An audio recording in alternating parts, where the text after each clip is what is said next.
आप सभी को कार्तिक पूर्णिमा की बहुत बहुत शुभकामनाएं। कार्तिक मास में शुक्ल पक्ष की पूर्णिमा कार्तिक पूर्णिमा कहलाती है। कार्तिक पूर्णिमा कार्तिक महीने का आखिरी पर्व होता है।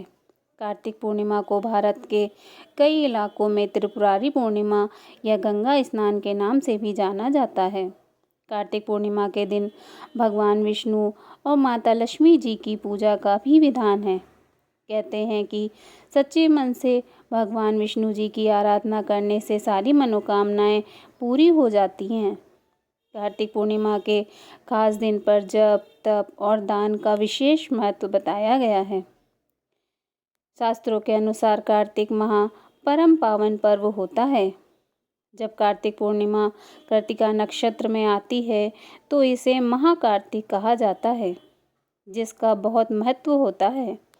कार्तिक पूर्णिमा में तीर्थस्थलों पर सूर्योदय के समय कार्तिक स्नान किया जाता है। श्रद्धालु कार्तिक पूर्णिमा पर उपवास रखते हैं और सत्यनारायण भगवान की कथा सुनते हैं। कार्तिक पूर्णिमा देवी वृंदा के साथ भगवान विष्णु के विवाह समारोह का भी प्रतीक है, जिसे हम तुलसी विवाह के नाम से भी जानते हैं। इस दिन गंगा स्नान करने का फल पूरे साल गंगा स्नान करने के बराबर मिलता है। इस दिन पवित्र नदियों में स्नान करने के साथ साथ दीपदान और अन्य दानों का भी बहुत महत्व माना गया है। विष्णु भक्त और शिव भक्तों के लिए यह कार्तिक पूर्णिमा का दिन बहुत ही महत्वपूर्ण है। इसके साथ साथ सिख धर्म के लोगों के लिए भी यह कार्तिक पूर्णिमा का दिन बहुत ही महत्वपूर्ण है। सिख धर्म में कार्तिक पूर्णिमा के दिन को प्रकाश उत्सव के रूप में मनाया जाता है, क्योंकि इस दिन सिख संप्रदाय के संस्थापक गुरु नानक देव जी का जन्म हुआ था। इस दिन व्रत कथा सुनने का भी विधान है। तो आइए सुनते हैं कार्तिक पूर्णिमा की व्रत कथा। पौराणिक कथाओं के अनुसार दैत्य तारकासुर, जो कि वज्रांग नामक दैत्य का पुत्र था, उसके 3 पुत्र थे, तारकाक्ष, कमलाक्ष और विद्युन्माली।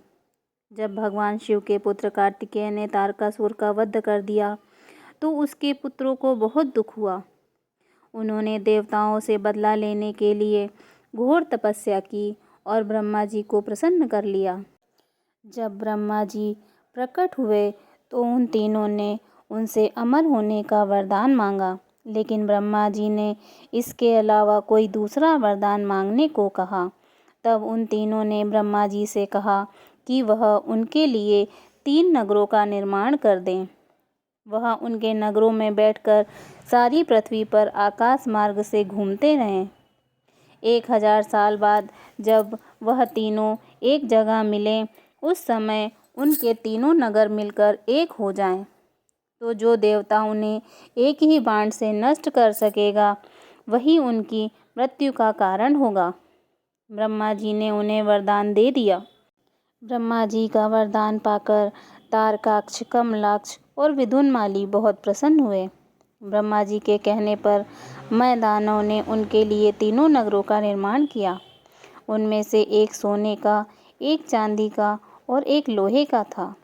सोने का नगर तारकाक्ष का था, चांदी का नगर कमलाक्ष का और लोहे का नगर विद्युन्माली का था। अपने पराक्रम से इन तीनों ने तीनों लोकों पर अधिकार कर लिया। इन दैत्यों से घबराकर भगवान इंद्र आदि सभी देवता शंकर भगवान जी के शरण में आ गए। देवताओं की बात सुनकर भगवान शिव जी उन असुरों का वध करने के लिए तैयार हो गए। विश्वकर्मा जी ने भगवान शिव जी के लिए एक दिव्य रथ का निर्माण किया। चंद्रमा और सूर्य उस रथ के पहिए बने। इंद्र, वरुण, यम और कुबेर उस रथ के घोड़े बने। हिमालय धनुष बने और शेषनाग जी उसकी प्रत्यंचा बने। भगवान विष्णु बाण बने और अग्निदेव उसकी नोक बन गए। उस दिव्य रथ पर सवार होकर जब भगवान शिव जी त्रिपुरों का नाश करने के लिए चले तो दैत्यों में हाहाकार मच गया। देवताओं और दैत्यों में भयंकर युद्ध छिड़ गया। जैसे ही त्रिपुर सीध में आ गए तो भगवान शिव जी ने दिव्य बाण चलाकर उनका नाश कर दिया। त्रिपुरों का नाश होते ही सभी भगवान जी की जय जयकार करने लगे और त्रिपुरों का अंत करने के लिए भगवान शिव जी को त्रिपुरारी भी कहा जाने लगा। इसलिए कार्तिक पूर्णिमा को कई जगह देव दीपावली और त्रिपुरारी पूर्णिमा के नाम से भी जाना जाता है। बोलो हर हर महादेव। एक दूसरी पौराणिक कथा के अनुसार कल्पांत के पूर्व में एक पुण्यात्मा राजा तप कर रहे थे। राजा का नाम सत्यव्रत था। सत्यव्रत पुण्यात्मा तो थे ही, साथ ही वह बहुत ही उदार हृदय के भी थे। प्रभात का समय था, सूर्योदय हो चुका था। सत्यव्रत कृतमाल नदी में स्नान कर रहे थे। उन्होंने स्नान करने के पश्चात जब तर्पण के लिए अंजलि में जल लिया तो अंजलि में जल के साथ एक छोटी सी मछली भी आ गई। सत्यव्रत ने मछली को नदी के जल में छोड़ दिया। मछली बोली, राजन, जल में बड़े बड़े जीव छोटे जीवों को मारकर खा जाते हैं। अवश्य ही कोई बड़ा जीव मुझे मारकर खा जाएगा। कृपया करके मेरे प्राणों की रक्षा कीजिए। सत्यव्रत के हृदय में दया उत्पन्न हो उठी। उसने मछली को जल से भरे हुए अपने कमंडल में डाल लिया।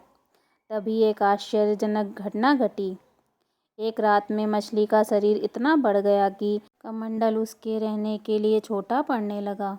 दूसरे दिन मछली सत्यव्रत से बोली, राजन, मेरे रहने के लिए कोई दूसरा स्थान ढूंढिए, क्योंकि मेरा शरीर बढ़ गया है। मुझे घूमने फिरने में कष्ट हो रहा है। सत्यव्रत ने मछली को कमंडल से निकालकर पानी से भरे हुए एक बड़े मटके में रख दिया। यहाँ भी मछली का शरीर रात भर में ही मटके से भी बड़ा हो गया।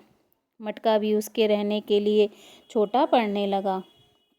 दूसरे दिन मछली पुनः सत्यव्रत से बोली, राजा, मेरे रहने के लिए कहीं और प्रबंध कीजिए, क्योंकि मटका भी मेरे रहने के लिए छोटा पड़ रहा है। तब राजा ने मछली को निकालकर एक सरोवर में डाल दिया, किंतु सरोवर भी मछली के लिए छोटा पड़ गया। इसके बाद सत्यव्रत ने मछली को नदी और उसके बाद फिर समुद्र में डाल दिया। आश्चर्य, समुद्र में भी मछली का शरीर इतना अधिक बढ़ गया कि मछली के रहने के लिए वह छोटा पड़ गया। अतः मछली पुनः सत्यव्रत से बोली, राजन, यह समुद्र भी मेरे लिए रहने के लिए उपयुक्त नहीं है। मेरे लिए रहने के लिए व्यवस्था कहीं और कीजिए। अब सत्यव्रत विस्मित हो उठा। उसने आज तक ऐसी मछली कभी नहीं देखी थी। वह विस्मय भरे स्वरों में बोला, मेरी बुद्धि को विस्मय के सागर में डुबो देने वाले आप कौन हैं? मत्स्य रूपधारी श्री हरि जी ने उत्तर दिया, राजन, हयग्रीव नामक दैत्य ने वेदों को चुरा लिया है। जगत में चारों ओर अज्ञान और अधर्म का अंधकार फैला हुआ है। मैंने हयग्रीव को मारने के लिए ही मत्स्य रूप धारण किया है। आज से 7वें दिन पृथ्वी प्रलय के चक्र में घिर जाएगी। समुद्र उमड़ उठेगा, भयानक वृष्टि होगी, सारी पृथ्वी पानी में डूब जाएगी। जल के अतिरिक्त कहीं कुछ भी दिखाई नहीं देगा। आपके पास एक नाव पहुंचेगी। आप सभी अनाजों और औषधियों के बीजों को लेकर सप्तऋषि के साथ नाव पर बैठ जाइएगा। मैं उसी समय आपको पुनः दिखाई पड़ूंगा और आपको आत्म तत्व का ज्ञान प्रदान करूंगा। सत्यव्रत उसी दिन से श्री हरि का स्मरण करते हुए प्रलय की प्रतीक्षा करने लगे। 7वें दिन प्रलय का दृश्य उपस्थित हो उठा। समुद्र भी उमड़कर अपनी सीमाओं से बाहर बहने लगा। भयानक वृष्टि होने लगी। थोड़ी ही देर में सारी पृथ्वी पर जल ही जल हो गया। संपूर्ण पृथ्वी जल में समा गई। तभी उसी समय एक नाव दिखाई पड़ी। सत्यव्रत सप्तऋषियों के साथ उस नाव पर बैठ गए। उन्होंने नाव के ऊपर संपूर्ण अनाजों और औषधियों के बीजों को भी भर लिया। नाव प्रलय के सागर में तैरने लगी। प्रलय के उस सागर में उस नाव के अतिरिक्त कहीं कुछ भी दिखाई नहीं दे रहा था। सहसा मत्स्य रूपी भगवान प्रलय के सागर में दिखाई पड़े। सत्यव्रत और सप्तऋषिगण मत्स्य रूपी भगवान की प्रार्थना करने लगे। भगवान से आत्मज्ञान पाकर सत्यव्रत का जीवन धन्य हो उठा। वे जीते जी ही जीवन मुक्त हो गए। प्रलय का प्रकोप शांत होने पर मत्स्य रूपी भगवान ने हयग्रीव को मारकर उससे वेद छीन लिए। भगवान ने ब्रह्मा जी को पुनः वेद दे दिए।